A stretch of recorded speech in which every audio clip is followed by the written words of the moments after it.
Bismillahirrahmanirrahim. Assalamualaikum warahmatullahi wabarakatuh. Alhamdulillah.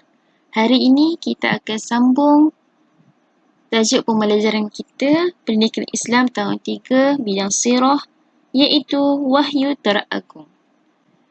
Saya harap semua murid-murid dapat bersedia. Sebelum kita memulakan pembelajaran, mari kita membaca doa belajar supaya kita mendapat keberkatan dalam menuntut ilmu. Bismillahirrahmanirrahim. Allahumma aftah alaina hikmataka wanshur alaina min khazaini rahmatika ya arhamar rahimin. Amin. Pembelajaran. Pada akhir pembelajaran, murid dapat menerangkan peristiwa Nabi Muhammad menerima wahyu pertama. Yang kedua, menenaraikan kepentingan penurunan wahyu dengan tepat. Okey murid-murid, gambar apa itu? Apakah gua ini? Khazanah, kamu jawab. Gua Hira. Ya, betul. Bagus. Gua Hira. Apa yang berlaku di sebalik tempat ini? Berlakunya penurunan wahyu. Di tempat ini, tempat Rasulullah selalu beribadat. Rasulullah sering mengasingkan diri untuk beribadat di Gua Hira ini. Baik, mari kita ulang semula pembelajaran kita minggu lepas. Penurunan wahyu pertama di Gua Hira berlaku pada tarikh 17 Ramadan pada ketika usia Nabi Muhammad berumur 40 tahun. Malaikat yang membawa wahyu ketika penurunan wahyu adalah Malaikat Jibril. Peristiwa penurunan wahyu, Malaikat Jibril telah bertemu dengan Rasulullah SAW ketika baginda beribadat di Gua Hira. Jibril meminta Nabi membaca, tetapi Nabi Muhammad tidak dapat boleh membaca.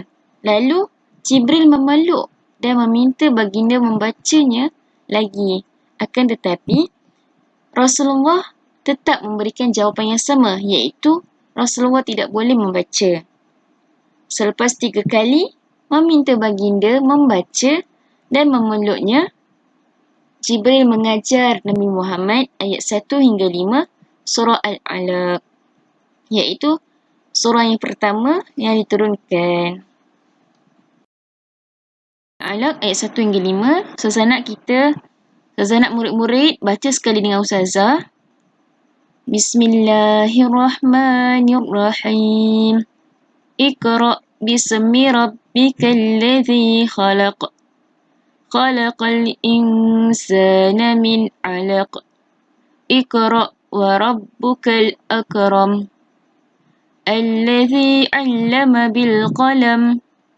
'Allamal insana ma lam ya'lam. Shadaqallahul azim.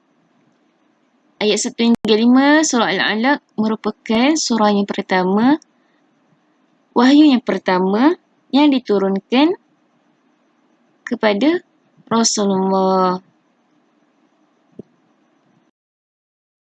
Peristiwa selepas penurunan wahyu, baginda pulang menemui isterinya iaitu Khadijah dalam keadaan ketakutan.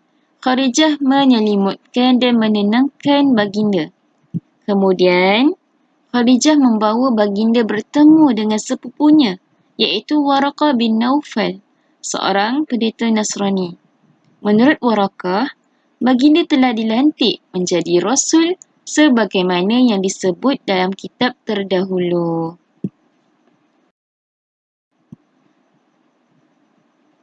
Apa kepentingan yang boleh kita ambil daripada wahyu teragung ini? Yang pertama sekali, medium untuk mengetahui perintah dan larangan Allah. Kedua, mematahkan hujah orang kafir. Yang ketiga, memberi penyelesaian kepada permasalahan manusia sepanjang zaman. Keempat, menjelaskan tentang perkara sam'iyat. Perkara sam'iyat ini adalah perkara yang tidak boleh diketahui melalui panca indera, iaitu melalui mata, mulut, telinga dan juga akal.